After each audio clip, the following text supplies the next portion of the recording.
Have you ever looked at your plate and wondered, is this helping me live longer or slowly hurting me? Especially after the age of 65, that question becomes more than just curiosity. It becomes vital. I've met so many people over the years, kind, lively, full of stories, who didn't feel sick, until one day they were. A sudden stroke, a diagnosis of type 2 diabetes, and they always say the same thing: I wish someone had told me sooner that the way I eat matters this much. But here's the good news: it's never too late, and you don't have to change everything overnight. In fact, it only takes a few simple eating principles, easy to remember, easy to follow, to make a big difference in your health. In today's video, I want to sit down with you, like a friend at the kitchen table, and talk about 6 simple eating habits that can help you avoid stroke, manage your blood sugar, and feel better every day, without giving up all the foods you love. Let's begin with one of the most powerful changes you can make, and it starts right at the center of every meal: cutting back on added sugar. I'm not saying you can't enjoy something sweet ever again, but here's the thing: after 65, your body processes sugar differently. It doesn't break it down as quickly. Your insulin levels don't respond the same way. That means even small amounts of hidden sugar in sauces, breads, processed foods can build up in your system, increasing your risk of diabetes and damaging blood vessels over time. You might be thinking, but I don't eat candy or drink soda. And that's great, but many people are surprised to learn how much sugar is hiding in normal foods, like flavored yogurt, packaged soups, salad dressings, or even whole grain bread. One way to take control: start checking labels. If sugar, or anything ending in OS, is one of the first 3 ingredients, maybe set that item aside. And when you want something sweet, try fruit. A few slices of ripe mango, a banana with cinnamon, or apple slices dipped in a little peanut butter. These satisfy cravings without the sugar crash. Now, closely connected to sugar, and just as important, is our second habit: watching your salt. Salt is sneaky. It doesn't taste sweet, so we don't think of it as harmful. But for those of us past 65, high sodium is one of the biggest culprits behind high blood pressure, which in turn leads to strokes. I remember a man I used to work with, 72, always cheerful, always active. He rarely added salt to his food, but he loved canned soup. One day he checked the label: 900 milligrams of sodium in just one serving. That's nearly 40% of what's recommended for the whole day. We had a good laugh about it, but he changed his habits, started making big batches of vegetable soup at home, froze them in small portions. And now, his doctor says his blood pressure has dropped to what it was in his 50s. You don't have to eat bland food, just be mindful of where the salt is hiding. Use herbs like basil, rosemary, or garlic to add flavor. A squeeze of lemon can brighten up almost anything. And your heart? It will thank you. Now that we've tackled the 2 biggest health enemies, sugar and salt, there's another shift that might surprise you. It's not about taking away, but about adding something wonderful. And we'll get into that next. Let's talk about fiber. Yes, fiber. Not exactly the most glamorous word in the world, but it's a superhero when it comes to your health, especially after 65. Fiber helps regulate blood sugar levels. It slows down the absorption of sugar into your bloodstream, which means fewer spikes and crashes. For anyone worried about diabetes or pre-diabetes, this is a game changer. But fiber also does something else.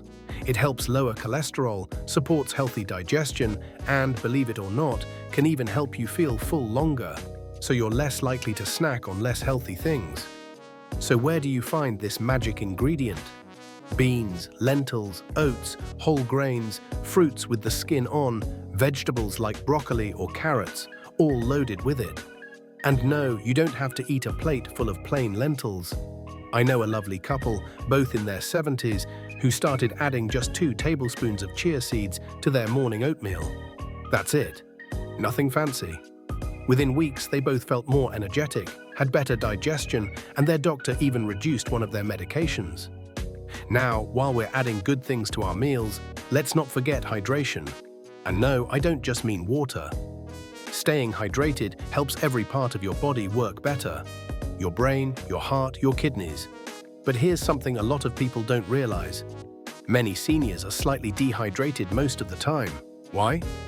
Because we don't always feel thirsty, even when our body needs water. Staying hydrated helps every part of your body work better. Your brain, your heart, your kidneys. But here's something a lot of people don't realize. Many seniors are slightly dehydrated most of the time. Why? Because we don't always feel thirsty, even when our body needs water. So how much is enough? Try sipping water throughout the day, not just when you're parched. Herbal teas, soups, or even a slice of cucumber in water can make it more appealing. And a quick tip, if your lips feel dry or your urine is dark yellow, that's your body asking for a drink. Answer it kindly. We've now added fiber and hydration into the picture. Gentle habits, but with a powerful impact. And we're not done yet. There are 2 more principles to explore, and they just might surprise you. The 5th habit is one that's more about when you eat than what you eat. Don't skip meals, especially breakfast. It's easy to skip breakfast, especially if you wake up late or don't feel hungry. But here's the thing, after 65, your body benefits from a steady stream of nutrients. Skipping meals can lead to dips in blood sugar, dizziness, or even overeating later in the day. Breakfast doesn't have to be big. A slice of whole grain toast with a boiled egg, a bowl of oatmeal with berries, a smoothie with banana, yogurt, and a spoonful of ground flaxseed. The key is consistency. Something that tells your body, we're awake now and we're taking care of you. I know a widower, 78, who started setting his breakfast table every evening before going to bed. Just a plate, a spoon, a napkin, and a note to himself. Good morning. He said it made his mornings feel more purposeful and more grounded. And that brings us to our final principle, one that ties everything together. Eat with intention, not distraction. We live in a world of screens, even in retirement. TVs at mealtime, phones in hand, distracted snacking. But when we eat without paying attention, we lose the chance to connect, not just with our food, but with ourselves. Try this. The next time you eat, turn off the TV. Sit at the table. Take a moment to look at your food, smell it. Chew slowly.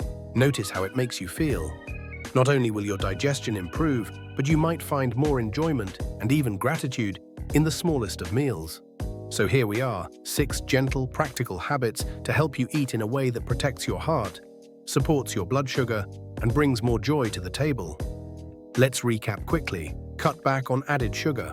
Watch your salt. Add more fiber. Stay hydrated. Don't skip meals, especially breakfast. Eat with intention. You don't need a perfect diet. You don't need to give up everything you love. You just need to care. Enough to choose differently, gently, consistently. If any part of this video spoke to you, leave a comment below. Share one habit you're inspired to try or one you already love. I'd love to hear from you. And don't forget to like, subscribe, and share this with someone you care about. Because health at any age is a gift, and it's never too late to protect it. Thank you for being here. Wishing you strength, sweetness, and a table always full of good things and good people.